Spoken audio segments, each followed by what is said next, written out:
Do you desire to live a life that supports you in thriving? A life based on understanding your unique design and engaging more in your passions? I'm Marie-Nicole and I am devoted to combining beauty, uniqueness and connection in everyday living experiences.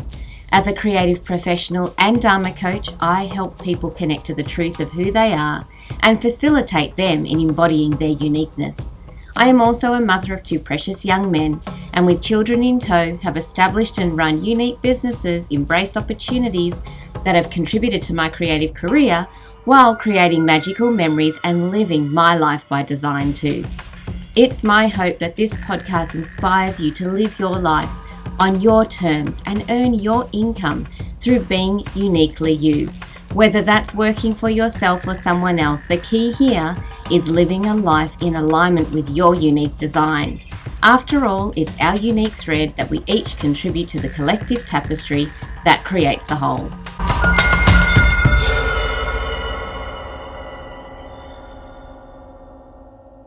Welcome back to another podcast episode under the new podcast name, A Life by Design. Changing the name of the podcast from Business to Your Own Beat to A Life by Design was not a decision I made lightly, but it was a quick transition after months of the idea whispering in my ear and eventually slapping me across the head. While Business to Your Own Beat sums up the passion I have for earning our living, doing what aligns with our unique gifts and talents, the focus being just on business has felt limiting at times. I have often been referred to as lucky in regards to various aspects of my life, but I can assure you I am not lucky. I am passionate, driven, and devote myself to what I believe in and design my life to support me in realizing my highest potential. I set goals to work towards living my bigger picture vision, which is about supporting my own thriving as well as fostering others in thriving too. At the moment, my focus is on designing a lifestyle that truly supports me in thriving in more areas of my life than just business, which is why I felt called to change the podcast name to represent the holistic approach I have to life, health, wealth, and wellness. Prosperity to me is far more than simply financial wealth. We live in a beautiful, abundant world, which has so much more to offer than just coin in the bank. And while money is our means of currency exchange in our current societal system, there are other forms of currency exchange taking place every day in our lives that have no connection to money at all. The way my dogs look deeply into my eyes, connecting soul to soul, expressing how loved they feel, even though they don't always behave in ways that benefits our well-being, barking at a high pitch while I'm driving, sometimes setting each other off and causing disharmony. I too don't always behave in ways that serve their highest good, working longer hours to complete a project with a deadline attached to it, not taking them out on adventures to stimulate their minds at times, when they could really benefit from it, and yet we still look deeply into each other's eyes, connecting soul to soul, expressing appreciation for being in each other's lives. Because while we don't always do what serves each other, we do enough to feel the currency of exchange of love and respect between us is supportive overall to our health and well-being.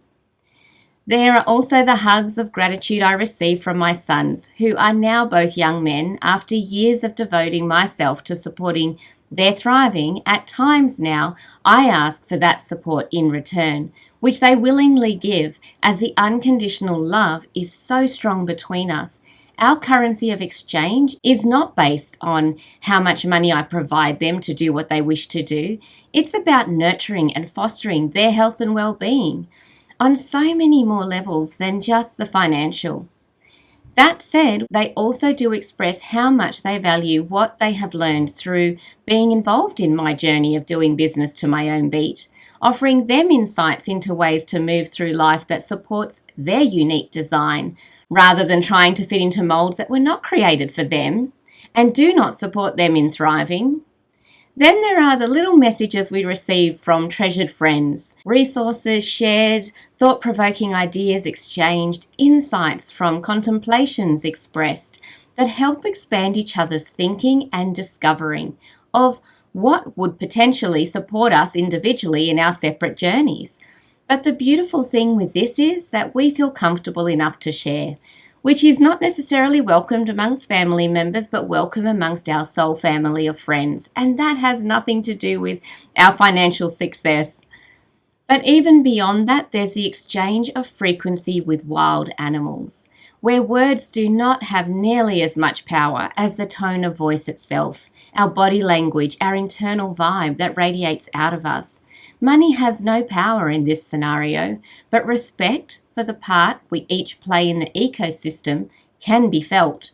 On the flip side, the disrespect expressed by some for wild creatures that inhabit our surrounding environment can also be sensed by them. So let's take this concept a little bit further and a little bit deeper into the clothing that we drape ourselves with. While yes, it takes exchange of money to acquire the finished item, but let's think about the beginning of the process. In order to grow the fibre, to create the fabric, the right conditions are required for that plant to thrive, and then the skills of the people transforming the harvest into fibre, and then fibre into the clothing. It's not all money that creates the conditions or even the skills of the artisans. Money comes into the picture as a part of the process, taking that plant, transforming it into fabric, then distributing it across the globe for us to use to create clothing and wear. But it is possible for us to work our own way through the entire process without money. The traditional skills that transformed fibre into fabric in the first place did not occur because of money. It occurred through a system and process that was designed to foster the conditions required to create the desired outcome. Money has amplified these processes, business has expanded the reach of these products, so it does have an important part to play in our current societal system, connecting our global community, but money alone cannot create the bigger picture. So approaching life from this bigger picture perspective helps us to see the true power that lies in the overall design of our conditions and systems. Moving through cycles of growth, death, rebirth, evolution, improvement. That's all about the design, the conditions, the ability, the skill, the awareness, and the valuing of each component contributing to its overall process and outcome. A break in the effortless flow of the system results in an undesirable outcome, and a reassessment of the design to that system is required to tweak it and improve that. That's what living a life by design focuses on. It's setting an objective and fostering systems and conditions to support thriving. Business to your own beat held that at the core. However, the focus on business alone felt lacking in what the bigger picture is. The way we choose to spend our days, where we choose to focus our energy, each step of the way is what creates overall prosperity in all areas of life, not just business. We've heard a lot about the power of saying no, but what about the power of saying yes?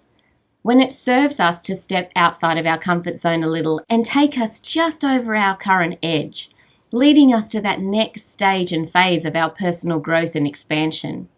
If you're feeling stuck, then perhaps it's time to say yes to something you've been holding off doing. You may have a bigger picture vision for your life that you feel is way out of reach because you don't have the time, money, knowledge, or resources required. But is there something you can do now, starting where you are, that takes you a few steps outside of your comfort zone? There's so much power in taking incremental steps towards that vision. And that's what we're focusing on in the Soaring membership. Taking little aligned steps consistently, seeing where we need to refine our systems and conditions, edging us towards that next milestone in our journey, towards the bigger picture vision for our lives. What do you need to say yes to? That you know deep down inside you've been avoiding. It may not even be developing a new skill, but rather letting go of a habit, a limiting belief, fear of failure. The thing is, you'll never reach that next stage in your journey unless you are prepared to step forward and take action and learn through the process of doing. That's what living a life by design looks like. It's not waiting for all the pieces to come together before you move forward. It's aligning your actions with what will create the conditions for you to expand into that next phase of your thriving in your journey. It's a process of evolution, but you need to be willing to say yes as well as say no. If being supported through your journey by traveling alongside others, taking their own brave little steps forward too, sounds like it's something that could be supportive to you, then joining the Soaring membership may just be what you need right now. Working in a cyclical manner, connecting to your inner knowing, designing a life to support your thriving. There's a link to join that and more information on what's involved in the show notes. Now, over my 25 plus years in business, I have had people express how lucky I am doing what I love as a job. When I had a commercial space, especially being open to the public, a space that included a retail store, my atelier, my artisan's workshop. So when visitors walked in, they often saw me immersed in creative flow, making something with my hands. And they would say they wish they could do something like that or have a place to create like that. But they had a job, or they had kids, or they didn't have time. They had something that prevented them from doing so. Now that used to bother me a little bit, I have to admit, as they were only seeing one element of my multifaceted lifestyle. I limited the time that my retail store hours were open in order to account for all of the things that needed to go into contributing to that space being what it was. On top of that, the elements of my lifestyle outside of that space that they did not see. It was by no means luck that enabled me to enjoy the immersive creative flow in such a magical space. I designed my life to support that. It took a heck of a lot of work to sustain that place, and with all of its beautiful textures, tones, scents, sounds, furnishings and finishes, showcasing exquisitely handcrafted wares not only created by me, but by a selection of around 20 makers and designers, all creative professionals either building their own brand on the side of employment and parenthood or doing it full time. Now, the administration of selling on behalf of those other makers and designers alone was a lot of work, let alone the upkeep of the physical space that visitors enjoyed and immerse themselves in. That was only part of my job. I was also a mother, a wife, guardian of animals, caretaker of a small acreage, raising and growing my own meat and vegetables, living as much of a self-sufficient life as possible around the hours that I was working in that space. Now, I'm not saying it was not enjoyable, but I can assure you that it has taken a lot of work to create businesses that align with my values and has been really about making intentional choices. Not just in business, but in life. Sustaining my own physical, mental, spiritual health and well-being was a part of the intention behind the choices I was making on a daily basis, and still do. Now, one lady walked in and started to say how lucky I was, and then she stopped herself and said, "No, this is not luck. This is by design." This phrase also summed up my entire life. From the clothes I wear to the habits and practices I choose to engage in, my whole life has been focused on designing my days to support not just my needs, but the needs of my children, and then flow that support out into the needs of other creatives in my community. This started with me tuning into what I needed in accordance to my unique talents and gifts in terms of the work I did, rather than trying to fit into a pre-existing job description created by a system that did not support me in thriving, or even me in contributing in a way that I'm here to contribute to the collective. Coming to understand myself on a deeper level through human design initially, and then Ayurveda, and then the gene keys and astrology, all of these modalities solidified what I felt within myself at an intuitive level that I was trying to suppress and override in order to fit in molds in certain areas of my life that were not designed for my type of being. So instead, I decided to connect more deeply with my unique design and create a lifestyle and career that supports that. The last almost 3 years of my life's journey, which I've shared snippets of right from the beginning of this podcast, becoming a self-employed single mum, going through the process of really assessing what I have become accustomed to doing that actually does not serve me. Now, as I approach a time where I need to make decisions about where I will live next, once we sell our family home, I am tuning even more deeply into what my life by design would look like. Not just in terms of the work I do, but even the lifestyle that I live.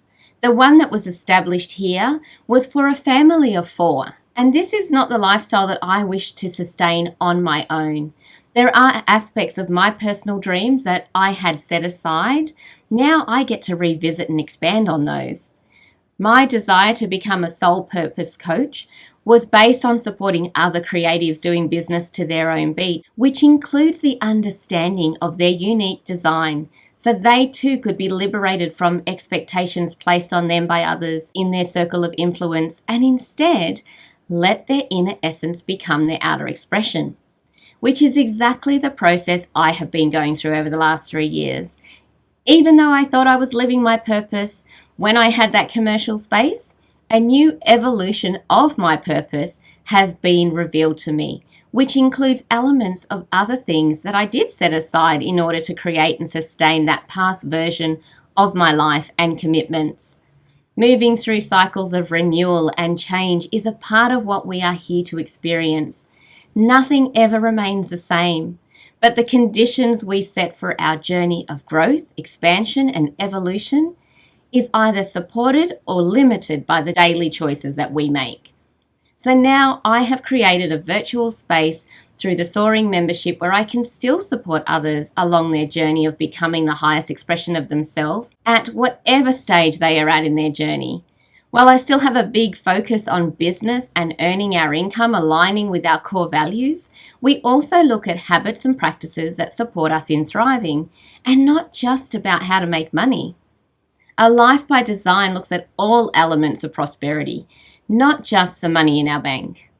We're not all designed to be millionaires or run complicated companies. For some, their design is better suited to living a simple life, impacting those in their immediate families and surrounding community, while others are here to influence change on a global scale.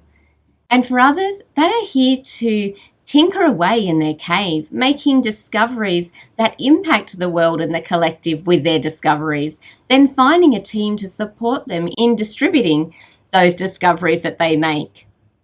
So this is where my embodiment coaching service really comes into play, that on that one-to-one basis of really diving into your unique design, tuning into and working with your gifts and talents, because we all play a role in our collective ecosystem. Understanding our design can help us to design our life to support our thriving in the way that we can then serve others as a result. If you do wish to have support in your business in terms of a digital presence, so you can expand your reach through this web that's fostered the ability for global connection in doing business, and if you're in New South Wales, Australia, and run a for-profit, micro or small business and would like to make the most of a heavily government-funded program in which you get to work with me as a guide, then check out the Digital Solutions Program option. That's in the show notes. But if you feel that what you really need right now at a foundational level is building your confidence by simply being you and what you choose to wear, then consider the small investment of 11 Australian dollars to buy yourself a copy of the Empower Dressing Guidebook, the focus of which is understanding what supports you, your physique, your lifestyle, allowing your inner essence to be your outer expression. All of these offerings are about designing a life that supports you in thriving, and you'll find more information and links to them in the show notes. So, under the banner of this new podcast title, A Life by Design, I want to be able to expand our conversations and topics to bring awareness to a myriad of elements that our daily choices have on us thriving or not, either leading us to reaching our bigger picture vision or holding us back from realizing our highest expression. So thank you for listening all the way to the end of this episode. I hope that it provided you with insights and inspiration that you need right now on your quest of fostering thriving. Please do pass this episode on to someone you think would get value out of it too. And I'd really appreciate if you leave a review for this podcast on Apple or Spotify, or a comment on YouTube. I'd love to hear any insights or inspirations this activated in you, and look forward to drumming, dancing, or soaring alongside of you.